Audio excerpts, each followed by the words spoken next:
চীনে 1958 সালে মাও সেতুং সে বলল যে ধানের জন্য চড়ুই পাখি বড় ক্ষতিকর, এজন্য বলল যে যে যেখানে পারিস চড়ুই পাখি মেরে ফেল। খেয়াল করেন, 10 লক্ষ চড়ুইয়ের খাবার বাঁচিয়ে প্রায় 60,000 ব্যক্তির খাদ্যের যোগান দেওয়া যেতে পারে ওনার ভাষ্য অনুসারে। এরপরে উনি ঘোষণা করলো লাখ লাখ চড়ুই পাখি মেরে ফেলা হলো। 1961 এবং 62 সালে চীনে প্রচন্ড দুর্ভিক্ষ দেখা গেল, যেই দুর্ভিক্ষে প্রায় 20 থেকে 30 মিলিয়ন মানুষ মারা গেল। এরপরে বিজ্ঞানীরা বলল এই দুর্ভিক্ষ আসার কারণে একমাত্র কারণ হচ্ছে যে লাখ লাখ চড়ুই পাখি মেরে ফেলা হয়েছিল। কেন?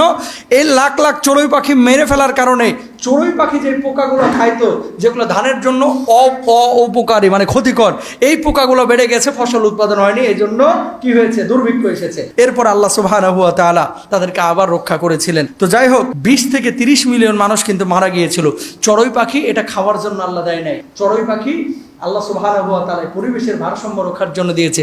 তারপরেও যদি খাইতে চান খাইতে পারেন, কিন্তু পরিবেশ রক্ষা করার জন্য পরিবেশ বিজ্ঞানীরা যে সমস্ত দিক নির্দেশনা দেয়, এই সমস্ত দিক নির্দেশনা আপনার আমার মানা উচিত। আমিন বলেন। শকুন মরা প্রাণী খাওয়ার জন্য এক্সপার্ট, বিশেষজ্ঞ শকুন।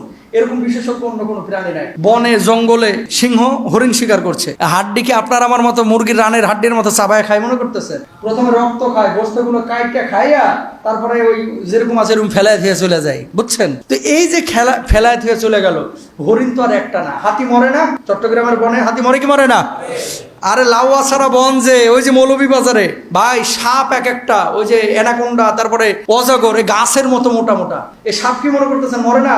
এই গাছের মতো মোটা মোটা সাপ যে মরে, এই সাপগুলো যায় কই? গন্ধে টিকা যাইতো? টিকা যাইতো না। এই সাপগুলো এই শকুন মুকুর এরা এসে খাইয়া ফেলায়। সুবহানাল্লাহ।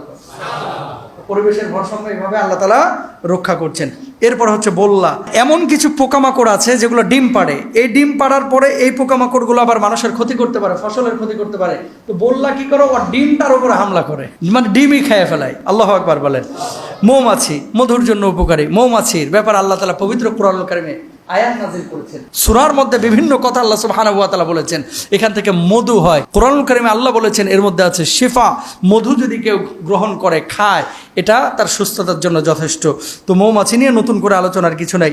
মাকড়সা, এই মাকড়সার ব্যাপারে এমনটা বলা হয়েছে যে মাকড়সা নিজে খাবার খায় এবং মাকড়সা পরিবেশের ভারসাম্য রক্ষা করে। গুই সাপ এটাও পরিবেশের ভারসাম্য রক্ষা করে। সারা পৃথিবীতে 73 প্রজাতির গুই সাপ রয়েছে। তার মানে কি বোঝা গেল পুরো আলোচনা থেকে যে পৃথিবীর বুকে আল্লাহ সুবহানাহু ওয়া তাআলা কোনো জিনিসই আল্লাহ তাআলা এমনি এমনি তৈরি করেন নাই, এটার পেছনে কি আছে? একটা কারণ আছে। সুবহানাল্লাহ বলেন। এই যে জিনিসগুলো আল্লাহ তাআলা তৈরি করলো, এসি দিল, ফ্যান দিল, আসবাব দিল, পোকামাকড় দিল, এটা কার জন্য? মানুষের কল্যাণের জন্য। এই মানুষের কাছে আল্লাহ কি চাই? রব্বুল আলামিন এই মানুষের কাছে চাই মা খালাকুতুল জিন্না ওয়াল ইনসা ইল্লা লিয়াবুদুন। আল্লাহ রাব্বুল আলামিন এই মানুষের কাছে চায় ইবাদত, আল্লাহর গোলামি, আল্লাহর দাসত্ব। দুনিয়ার কোনো মানুষের গোলামি দাসত্ব করবে না, আল্লাহর গোলামি দাসত্ব করবে। আপনার যখন প্রয়োজন হয়েছে আল্লাহর কাছে ছুটবেন। আপনার যখন দুনিয়ার জিন্দেগিতে কোনো জিনিসের হাজত হবে আল্লাহর কাছে আগেই বলবেন। কোনো মানুষের কাছে আগে বলার আগে আমার আল্লাহর কাছে ধর্ণা দিবেন।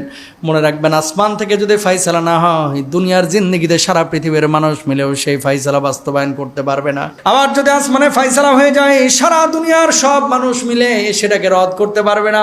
আমার আল্লাহ রাব্বুল আলামিন এই দুনিয়ার জিন্দেগি দিয়েছেন তার গোলামের জন্য। জীবনের পরিসমাপ্তি একদিন ঘটে যাবে, শেষ হয়ে যাবে। আপনি একদিন কবরে যাবেন, আমিও একদিন কবরে যাব। কি বলেছেন আল্লাহ রাব্বুল আলামিন? কুল্লু নাফসিন যায়িকাতুল মাউত ওয়া ইন্নামা তুওয়াফাউনা উজুরাকুম ইয়াওমাল কিয়ামাহ। বলুন আল্লাহু আকবার। জীবন পরিসমাপ্তি ঘটবে, মৃত্যুর স্বাদ আমরা একদিন আস্বাদন করবো। ওই কবরের জিন্দেগিতে আমরা যাব। কারো কবর হবে আজিমপুরে, কারো কবর হবে উত্তরাতে, কারো কবর হবে বনানীতে, কারো কবর হবে রংপুরে, কারো কবর হবে রাজশাহীতে, কারো কবর হবে নওগাঁয়, কারো কবর হবে দিনাজপুরে, কারো কবর হবে সৌদি আরবে। কেউ জানি না কার মৃত্যু কখন আসবে। দুনিয়ার জিন্দেগিতে বাড়ি গাড়ি নিয়ে, সম্পদ নিয়ে আমরা প্রিপারেশন নেই, কিন্তু আজিমপুরের ওই 3.5 হাত ফ্ল্যাট নিয়ে কেউ কিন্তু আমরা প্রিপারেশন নেই না, ঠিক কিনা?